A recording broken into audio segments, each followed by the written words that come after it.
निश्चित भाव में आज हजार हजार विजु जनता दल कर्मकर्ता आज आसिक एकजुट होइछन एवं मते समर्थन देइछन विजु जनता दल के समर्थन देइछन जेनटा कि विजु जनता दल ये बहुत खुशी खबर है।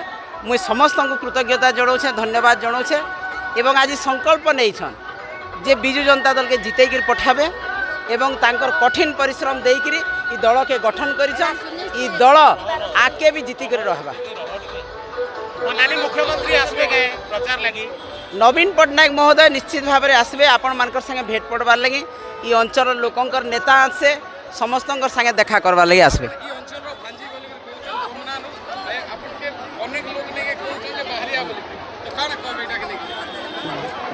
मुई पदमपुर झील गोमनार भांजी नुआपड़ार एवं मुई ऑब्जर्वर 4 वर्ष थी।